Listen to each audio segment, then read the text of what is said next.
Paz de Cristo, amado pueblo del Señor. Tomen sus lugares, por favor, son muy amables. Estoy profundamente movido en el sentir, en las emociones, por este momento tan bonito, tan especial, que nos toca vivir en este instante, pues, de estar aquí con ustedes, porque como bien dijo mi hermano René, y lo dijo mi esposa, pues es una iglesia que amamos mucho. Dios nos concedió, ¿verdad?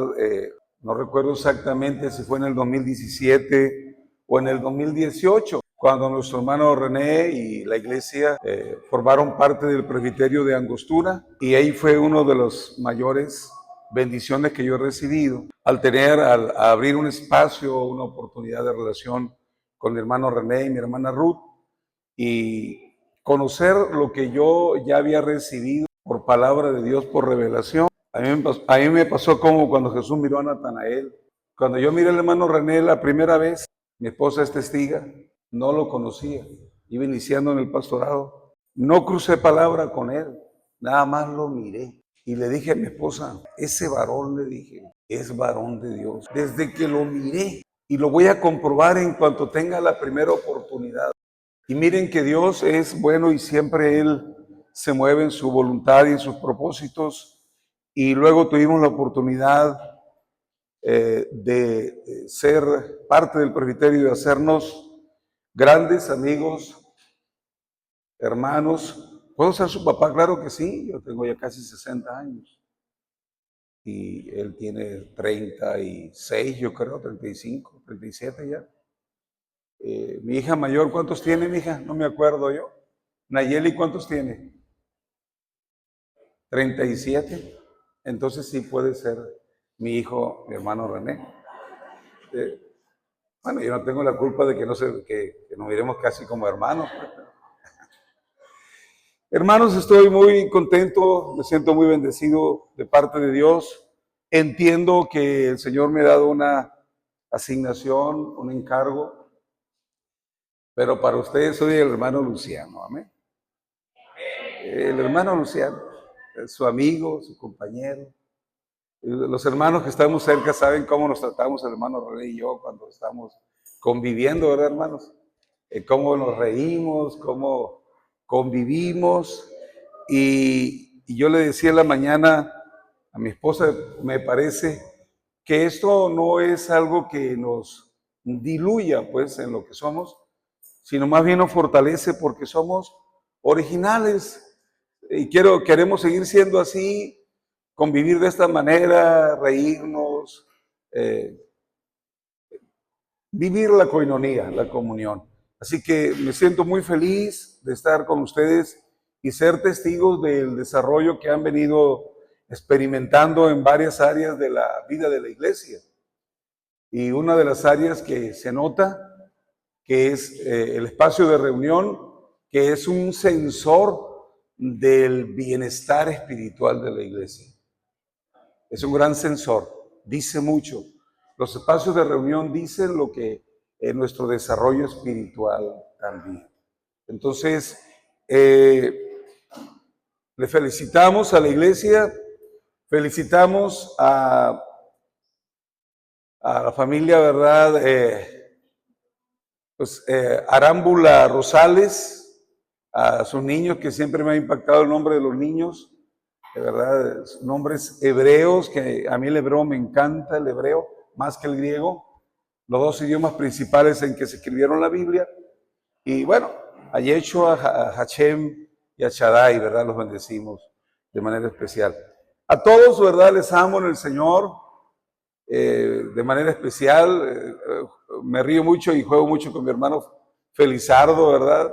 Ella sabe por qué nos reímos, ¿no? Él y yo. Mi hermana Adelina, Felizardo Sánchez, mi hermana Adelina López Lara. Sí. Entonces, hay muchos, ¿verdad? Amigos y hermanos que están aquí que me da mucha alegría verles, y muy especialmente no puedo dejar de mencionar a nuestro amigo Fernando. ¿Dónde está mi amigo Fernando? Mire, aquí está de frente mi amigo Fernando Bojorquez, ¿verdad? Qué gusto que esté con nosotros. Le decía al hermano, un aplauso al Señor por la vida de nuestro hermano Fernando, la verdad. Qué alegría que esté aquí.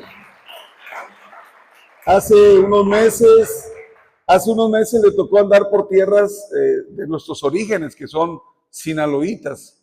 Y por allá nos movimos un poquito, ¿verdad? Y tuvimos el gusto de convivir, a ver qué día se repite la historia. Además que he estado ahí en su casa no menos de 2 o 3 veces, ¿verdad? Gloria al Señor. Y bueno, aunque estamos muy lejos, pero aún así nos escapamos, ¿verdad? Porque el respeto y el cariño que hay es mucho. Así que doy gracias a Dios por todo. Quiero repetir, confirmar lo que estoy comentando, de que su servidor entiende muy bien la función que tenemos hoy, el encargo que Dios nos ha dado y el compromiso que encierra, pero también entiendo que lo que dice el Señor, el que quiera ser mayor debe ser servidor de todos.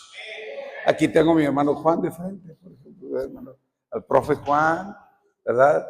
Bueno, y empecé a mencionar, ahí disculpe, la maestra Patti, por eso el maestro Eder. Ay, hermanos amados, ya me metí en un zapato. Pues, tal saludo a la hermana Mónica, mi hermana Angélica, por aquí está. Gloria al Señor, disculpen si o no menciono a alguien, ¿verdad? Que está Norma, su esposa, familia. Me siento en casa, ¿verdad? Y con el gran, ¿verdad? Honor y privilegio de ser hoy encargado, pues, para oficiar esta ceremonia, que es muy importante, la ceremonia de iniciación al ministerio, perdón, bueno, puedo decirlo también así, ministerio, aunque es la instalación del diaconado, que es, diríamos, el primer escalón del ministerio. Porque ahora que se rescató la figura del diaconado en la iglesia, tiene esa intención, con ese objetivo, que quienes aspiran a un ministerio oficial puedan ser primeramente instalados en la iglesia. Así que tenemos esa bendición, ese privilegio, y pues estoy, como vuelvo a decir, en casa. Nos ponemos de pie para leer la palabra del Señor en este momento y compartir un mensaje que el Señor nos ha marcado. Quiero que abramos nuestras Biblias en el nombre del Señor.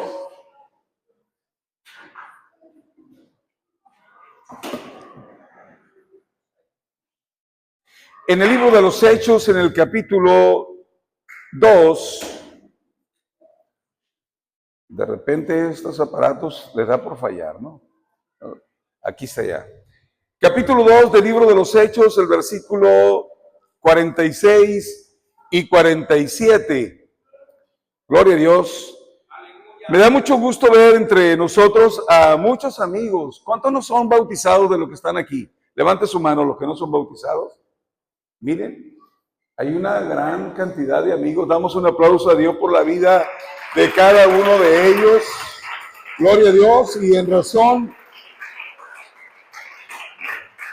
razón de esto quiero compartir esta palabra, rompiendo de alguna manera el común del protocolo de un culto como este, que se predica en razón del servicio y de la instalación del diaconado, pero he sentido en todos los lugares donde he compartido la palabra para instalar diáconos, compartir un mensaje tanto para la iglesia, así como para nuestros amigos. Hechos capítulo 2, versículo 46 y 47, en un texto muy conocido para la iglesia del Señor. ¿Ya estamos ahí, hermanos? Dice de la siguiente manera: y perseverando unánimes cada día en el templo, y partiendo el pan en las casas, comían juntos con alegría y sencillez de corazón, alabando a Dios y teniendo favor con todo el pueblo. Y juntos todos la siguiente parte: y el Señor añadía cada día a la iglesia a los que habían de ser salvos. Lo repetimos nuevamente, la parte B, pues la parte final de este versículo. Y el Señor añadía cada día a la iglesia los que habían de ser salvos. En el nombre de Jesucristo. Tome sus lugares, hermano, por favor. Son muy amables. Hemos sentido de parte de Dios que en este tiempo que nos ha tocado desarrollar este trabajo, esta asignación, este servicio, estamos creyendo que el Señor va a llevarnos a un crecimiento de manera integral, de manera, yo le llamo exponencial, o sea, permanente, pero también integral, así como Jesús, ¿verdad? Bajo la visión del discipulado.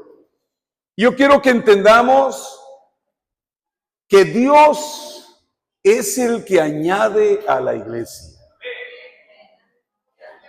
Ese es el tema. Dios es el que añade.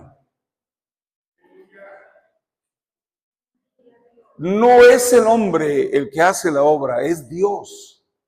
Pero también que entendamos que Dios lo va a hacer a través de usted y a través de mí.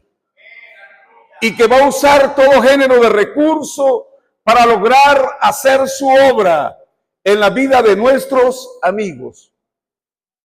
En este libro, que es el libro de los Hechos, encontramos la forma en cómo la iglesia entendió y desarrolló la visión y la aplicó, que es la misión de Jesús en la iglesia.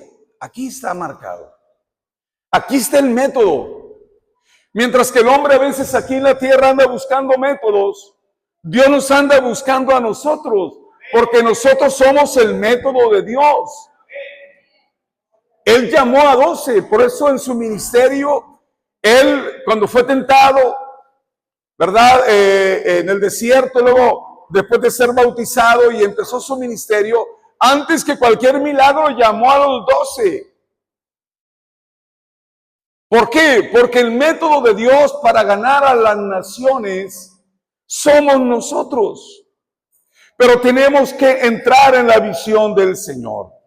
Aquí en esta palabra, en este proyecto que Él marca, donde Dios añadía, dice la palabra, cada día a los que habían de ser salvos, tenemos que rescatar qué es lo que vivían ellos, qué es lo que desarrollaba la iglesia, que movía en el corazón de Dios e impactaban a la comunidad de manera sobrenatural, de tal manera que no podían mantenerse al margen ante semejante impacto de la nueva comunidad de la iglesia de Jesucristo.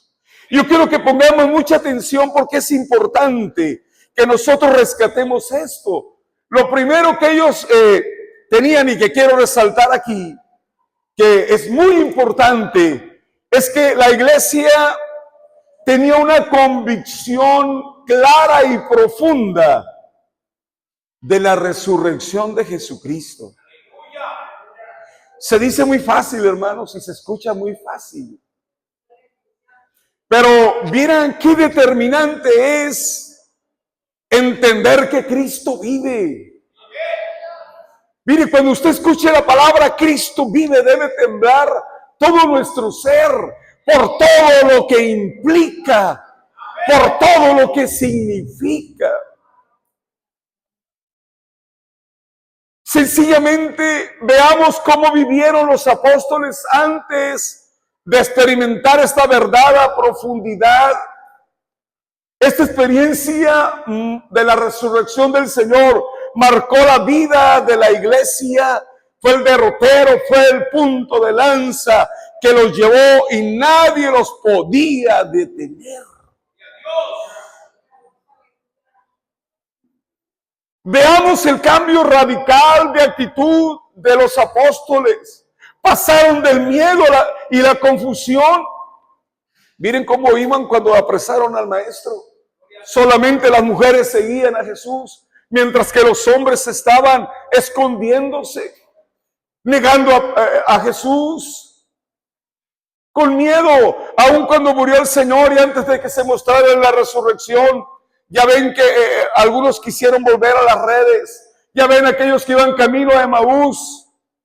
Pero el Señor se mostró y cambió totalmente la actitud de aquel pueblo, de aquellos discípulos que ahora habían tenido nuevamente el encuentro con el resucitado. De esa actitud de miedo y de confusión a una fe inquebrantable que les llevó a predicar de manera poderosa en el mismo lugar donde Cristo murió. Ahí tenían la fuerza para levantarse y decir: ustedes mataron al autor de la vida, al cual el Señor le ha hecho Señor y Cristo. Aunque al principio ellos huyeron despavoridos, ¿verdad? Cuando el arresto de Jesús, cuando lo negaron, ahora estaban dispuestos a enfrentar lo que viniera: la persecución, el encarcelamiento, el martirio. Y nadie podía pararlos. De tal manera que cuando usted y yo, hermanos, tenemos una convicción profunda de que Jesucristo realmente vive, analicemos la palabra, lo que significa para nosotros. Todo, hermanos, todo. Hay un problema. Cristo vive. Y si Cristo vive y está con nosotros, va a haber respuesta, va a haber solución. Yo estaba ahorita orando y llorando porque soy muy llorón. Una disculpa. Pero prefiero ser así, llorón, porque puedo experimentar las caricias de Dios. Y estaba sintiendo que al final vamos a ministrar necesidades aquí y también el corazón, porque hay heridas en el alma. Hay incertidumbre. Luego el tema que empezó a moverse en el culto, las alabanzas: Señor, sí, vamos a orar por situaciones que puedan ser emocionales, o físicas, o espirituales. ¿Saben por qué? Porque yo estoy convencido que Cristo vive. Y Cristo está aquí. Gloria al Señor. Hermanos, miren qué importante entender cuando nosotros sabemos quiénes somos. Cuando usted y yo entendemos quiénes somos, claro, por quién somos. Cuando tenemos clara nuestra identidad, hermanos, no vamos a detenernos, vamos a ir en busca de cosas mayores, porque el Señor dijo: y aún cosas mayores harán, gloria al Señor, porque Él dijo que iba a estar con nosotros todos los días hasta el fin del mundo. Nadie detiene, hermanos. Los encarcelaron, los golpearon. Bueno, el Señor hacía maravillas, abría las cárceles, trataba con los fariseos, saduceos, los tenían que libertar. La iglesia estaba orando, y cuando oraban, ellos no oraban para que les quitaran los problemas. ¿Sabe qué decían? La iglesia: concédenos que, mira sus amenazas, mira cómo nos persiguen, nos hostigan, pero concédenos a nosotros seguir predicando con de nuevo la palabra de Dios. En algún momento de las circunstancias que vivieron el gran sabio Salomón, porque ellos dialogaban qué iban a hacer con Pedro y con Juan y con los apóstoles, porque no los podían parar. Y Gamaliel dijo: ya se han levantado otros profetas, ¿por qué no lo dejan? No sea que nos hallemos luchando en contra de Dios, dijo aquel sabio Salomón. Si es de los hombres, se va a acabar. Mire qué importante esa palabra. ¿Cuánta gente ha lanzado maldiciones o situaciones contra esto? Si es de los hombres, nada va a generar que esto se detenga. Pero si es de Dios, dijo Gamaliel, nadie lo va a parar. Lo de Dios nadie lo puede parar. Quizá alguien lo pueda detener un poco, pero nadie lo puede parar, porque ya Dios tiene marcado algo y Él va a volver la forma en cómo lo va a llevar a la realización. Gloria al Señor. Cuando nosotros tenemos claro, hermanos, quiénes somos, nuestra identidad, de dónde venimos, quién va con nosotros, ¿quién nos va a parar? Como dijo Pablo, hambre, tribulación, desnudez, persecución, angustia. Y Pablo se va hasta lo espiritual, nada dice, ni lo presente, ni lo porvenir, ni la muerte, dice. Nos podrá separar ni principado ni potestades. Nada nos puede separar del amor de Dios que es en Cristo Jesús, Señor nuestro. Por eso en nuestra relación con Dios, que era un elemento más que tenía la iglesia, para que el Señor añadiera. Recuerde que el tema es, Dios es el que añade, pero lo añade a través de usted y de mí. En esa relación que ellos tenían, porque la iglesia en el punto 2 tenían una gran dependencia. O sea, ¿quién los apartaba de ese amor de Dios? Cuando se le apareció el Señor a las mujeres, luego a Pedro y a Juan, luego a los discípulos, luego como a 500 hermanos. Es cierto, dice la Biblia, que anduvo como 40 días después de la resurrección Jesús, que haciendo nuevamente milagros, prodigios y acompañando hasta que ascendió al cielo. Ahorita en la mañana que mi hermana Ruth se vino a orar, le preguntaba yo, hermana, ¿va al templo alguna clase? Me dijo algo que me impactó y me gustó, me agradó. No, hermano, me dice, tenemos oración ahorita a las 10 de la mañana. Qué hermoso es entender que sin esa relación y esa dependencia no podemos tampoco ser instrumentos del Señor. Requerimos, como esa iglesia apostólica primitiva, además de tener claridad en la resurrección del Señor, lo encarnaron, es mantenernos en la dependencia plena del Señor. La vida de la iglesia era relación plena con Dios. Y miren que una relación plena tiene que ver con una oración genuina, sincera, en un diálogo con el Dios que está conmigo aquí, pues, que es real, que está resucitado. Y que sabemos que Él nos va a escuchar o nos está escuchando. Como tenemos claro, hermanos, que Él está aquí, que está recibiendo este tiempo, este devocional, esta ofrenda que estamos llevándole a Él. Ellos estaban plenamente, y usted revisa la Biblia en el libro de los Hechos, su vida era de una constante oración y dependencia de Dios.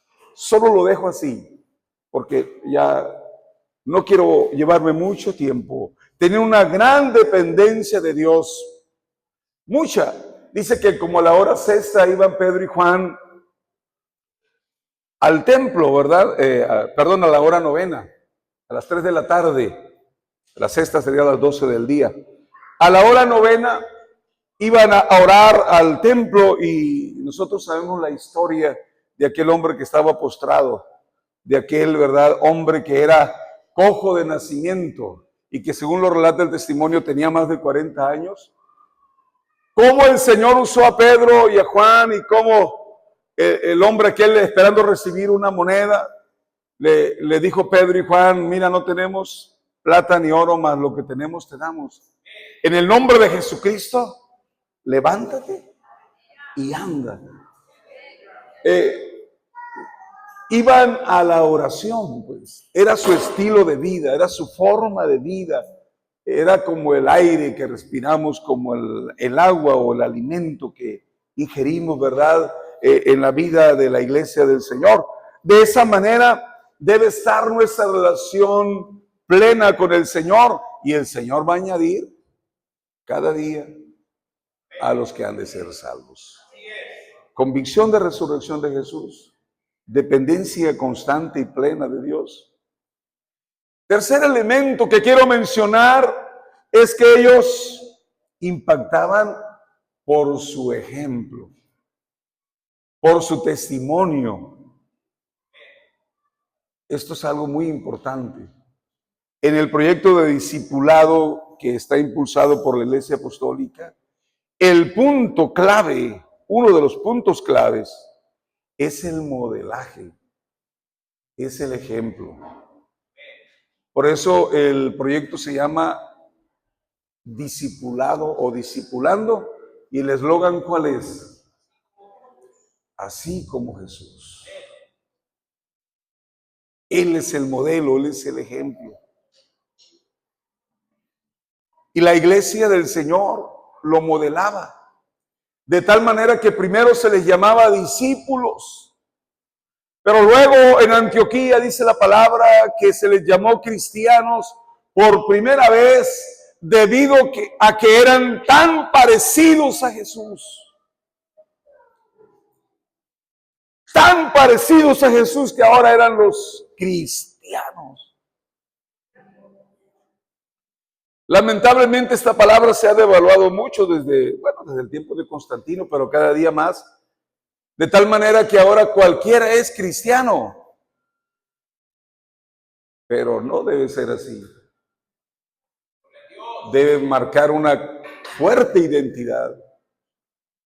Quizás sea muy difícil, imposible, yo creo que sí es imposible ser igual que Jesucristo, pero sí el gran ideal, la gran meta es acercarnos al modelo de Jesús en el carácter y en la vida.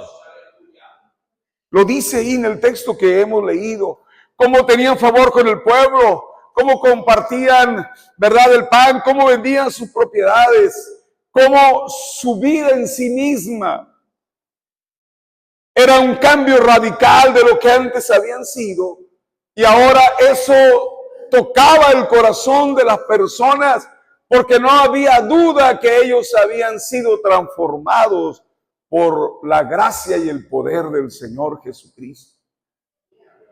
Tenían ese favor y no cesaban, hermanos, de compartir, es cierto, oraban, cantaban, compartían el pan, vendían propiedades, iban a orar, tenían claridad de la convicción de Jesucristo resucitado, pero vivían dando el fruto del Espíritu Santo. Y cuando nosotros vivamos así, el Señor añade a los que han de ser salvos. Todo esto es importante. Se dejaban guiar por la presencia, que es como un sinónimo de la dependencia de Dios en cuanto a la oración, pero es diferente, es como en este caso sabiduría y revelación. La revelación es una expresión de Dios del qué hacer en un momento preciso. Por ejemplo, quiero hablar, ¿qué diferencia hay? Revelaciones, por ejemplo, cuando Pedro estaba allá orando a la hora sexta, ahí sí era la hora sexta, cuando Cornelio había mandado a los soldados, porque ya Cornelio había vivido, aquel centurión, había vivido una experiencia con Dios espiritual, un ángel le había mostrado que su actitud, fíjense, su corazón, sus oraciones, sus limosnas, todo lo que él era, había llegado a la presencia de Dios, y el Señor, al venir, le dijo a través de ese ángel, haz venir a Pedro, haz venir aquí, que vayan hasta allá, parece que era Jope. Y Pedro, mientras iban otro día, él estaba en la presencia de Dios, y ahí vino un lienzo que bajaba y con cuadrúpedos, reptiles, y le decían, mata, Pedro, mata y come. Y él dice, ¿cómo? Si nunca pasa cosa inmunda por mí. Vino por 3 veces. Luego vino la voz de Dios que le dijo, no llames inmundo a lo que yo limpio. Hay un mensaje grande ahí. Pero inmediatamente viene la presencia de Dios y le dice, te buscan allá afuera. Vienen por ti. Voy a parafrasear la historia. No dudes ir con ellos. La revelación es esa. Una forma en que Dios te habla en un momento preciso. Es un rema que nos llega y aparece, que es certero, que es preciso. Pero la sabiduría es, de alguna manera es tu estilo de vida, de desarrollar tu cristianismo de manera correcta, asertivo, porque Dios te está mostrando en ti de manera general, comúnmente toma las mejores decisiones, porque Él te ha llevado por experiencias, por momentos, por diferentes revelaciones.